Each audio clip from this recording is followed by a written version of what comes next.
अस्सलाम वालेकुम। इस वीडियो का आपने अगर पार्ट 1 नहीं देखा तो पार्ट 1 जाके देख लेना। डिस्क्रिप्शन में लिंक भी दे दूंगा और एंड स्क्रीन भी लगा दूंगा। जैसे कि मैंने आपको उधर से चेक करवा दिया था, अब वो बताना भी ज़रूरी है आपको उसमें क्या मसला हो चुका था।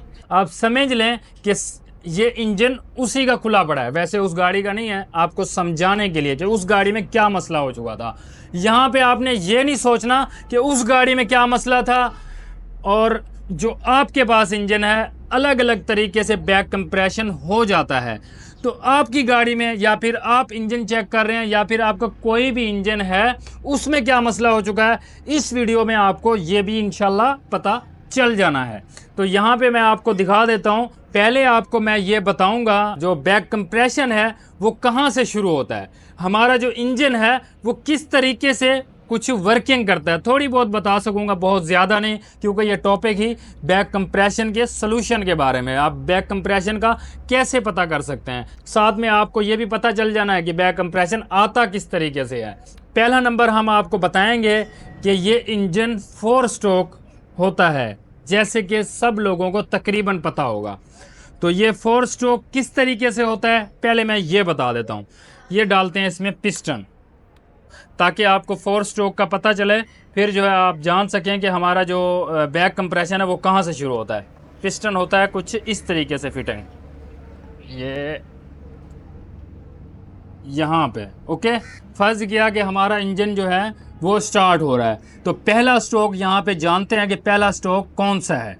ये देखना, ये पिस्टन जब हम इस इंजन को स्टार्ट करते हैं ये पिस्टन नीचे जाता है इस तरीके से, जिस तरीके से आप देख सकते हैं ये नीचे चला गया पिस्टन। ओके, अब ये जो स्ट्रोक है ये है इनटेक स्ट्रोक। इनटेक स्ट्रोक का मकसद क्या है कि इसने हवा को नीचे खींच लिया, तो हवा तो ये नीचे चली गई। अब आएगा दूसरा स्ट्रोक जिसे कहते हैं कंप्रेशन स्ट्रोक। कंप्रेशन स्ट्रोक कुछ इस तरीके से ये ऊपर आ जाएगा और ऊपर से जो हेड का वाल है वो बंद हो जाएगा। पहले हेड का वाल खुल गया था, हवा नीचे आ चुकी थी, अब जो है हेड का वाल बंद होगा, ये हवा ऊपर आ जाएगी। ऊपर जैसे ही आएगी हवा तो यहाँ पे होगा इंजेक्टर का ब्लास्ट। इंजेक्टर का जैसे ही ब्लास्ट होगा ये पिस्टन फिर से नीचे चला जाएगा, उसे कहते हैं पावर स्ट्रोक। जब ये पिस्टन नीचे जाएगा तो ये बन जाएगा पावर स्ट्रोक। वो जो ब्लास्ट हुआ है, ब्लास्ट होने की वजह से गैसेस आ चुकी हैं, पिस्टन को नीचे धकेल दिया, अब वो ही गैसेस निकलेंगी, पिस्टन आएगा ऊपर, उसे कहते हैं एग्जॉस्ट स्ट्रोक। ठीक है, ये आएगा फिर ऊपर। यहाँ पे हो जाते हैं हमारे 4 स्ट्रोक मुकम्मल।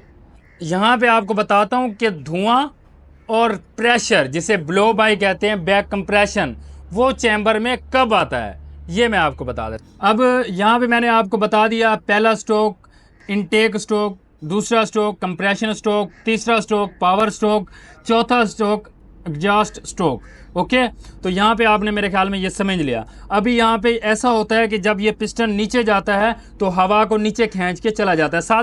सादे लफ्ज़ों में मैं आपको बता रहा हूँ, हवा को जब नीचे खींच के चला जाता है, अगर इसमें कोई भी मसला होगा तो हवा इधर से भी खींचेगा और हवा मुकम्मल भी नहीं खींचेगा, कोई भी मसला हुआ। और उसके बाद इसने आना है पावर स्ट्रोक। हमारा कहाँ पे मसला आ रहा है, पावर स्ट्रोक में। तो पावर स्ट्रोक में इस तरीके का मसला आता है, यहाँ पे जब हवा जमा होती है उसे जब प्रेस करता है, वही प्रेस करने के दौरान हवा कुछ नीचे चली जाती है। मतलब ये लाइनर है, यहाँ से अंदर की तरफ नीचे चली जाती है हवा जब इसको प्रेस करता है। एक तो उस टाइम पे हवा जाती है और साथ में धुआं भी जाता है, क्योंकि उस टाइम पे ब्लास्ट भी होता है। एक जो है उस टाइम पे वो चला जाता है नीचे, और दूसरा जो है जब ये पावर स्ट्रोक नीचे करता है दोबारा से पिस्टन ऊपर आता है, जो गैसेस होती हैं वो निकलती हैं ऊपर। ठीक है, ऊपर निकलने की बजाय तो कुछ ऊपर निकल जाती हैं, कुछ फिर दोबारा से नीचे चली जाती हैं। तो कुछ इस तरीके से मसला होता है जो बैक कंप्रेशन नीचे चला जाता है। मतलब बैक कंप्रेशन का लफ्ज़ ही यही है कि प्रेशर बैक, मतलब बैक कंप्रेशन, वही प्रेशर नीचे चला जाता है। यहाँ तक आपको पता चल गया होगा कि किस तरीके की पिस्टन की वर्किंग है। अगर आप मुकम्मल और भी बेहतर वीडियो चाहते हैं कि इंजन की वर्किंग किस तरीके की होती है, इंजन स्टार्ट किस तरीके का होता है, वो इंशाल्लाह फिर कभी ज़रूर कोशिश करूँगा वीडियो बनाने की, अगर ज़्यादा कुछ कमेंट्स हुए तो। क्योंकि बहुत ज़्यादा मेहनत होती है वीडियो बनाने की। तो अब यहाँ पे जानते हैं कि बैक कंप्रेशन कौन कौन सी वजह से होता है। पहले आपको ये मैं बता देता हूँ, फिर आपको बताता हूँ आगे स्टेप बाय स्टेप। तो अगर आपका इंजन है पहले सही था, अब उसमें बैक कंप्रेशन अचानक से आ गया, एक आ जाना अचानक से, एक आ जाना ऐसा ऐसा से बढ़ना। पहले मैं आपको बताता हूं कि अचानक जो बैक कंप्रेशन आ जाता है उसकी वजह क्या हो सकती है। पहला नंबर आपने देखना है ऑयल। ऑयल अगर आपका बिल्कुल ठीक है, ऑयल लोकल नहीं है, या फिर ऑयल में मतलब जान ख़त्म हो गई है, ऑयल बिल्कुल ख़त्म हो चुका है, तो आपने करना है ऑयल चेंज। अगर फिर भी आपका बैक कंप्रेशन ख़त्म नहीं होता तो फिर आप समझ जाएं कि आपके इंजन में मसला है। अब इंजन में क्या मसला हो सकता है? पहला नंबर, अगर आपके इंजेक्टर वो लगे हुए हैं ऊपर वाली साइड पे, आपने देखने इंजेक्टर, कहीं इंजेक्टर लीक तो नहीं हो रहा। ऐसे इंजेक्टर फिटिंग होता है, नीचे की तरफ से इंजेक्टर कहीं लीक तो नहीं हो रहा। जब नीचे पिस्टन ब्लास्ट होता है वही प्रेशर ऊपर तो नहीं आ रहा। तो ये चीज़ आपने देखनी है, वो आपको पता चल जाएगा जब आप टैपर्ड कवर को खोलेंगे। एक वीडियो मैंने बनाई थी, लिंक दे दूंगा, वो देख लेना। अगर वो भी आपने चेक कर लिया, फिर आपने ये भी देखना है इंजन को स्टार्ट करके टैपर्ड कवर का ढकना खोल के कहीं आपके वाल तो लीक नहीं है। वाल भी अगर लीक हो जाएं तो उसकी वजह से भी जो वाल होते हैं ऊपर वाले साइड पे जो स्प्रिंग लगे होते हैं वहाँ से धुआं निकलेगा। तो वो आपने चेक कर लेना, मतलब टैपर्ड कवर को खोल के वो चेक कर लिया। अगर फिर भी आपका बैक कंप्रेशन सेट नहीं होता तो फिर आपने खोलना है इंजन को। इंजन की तरफ कौन कौन से मसले हो जाते हैं?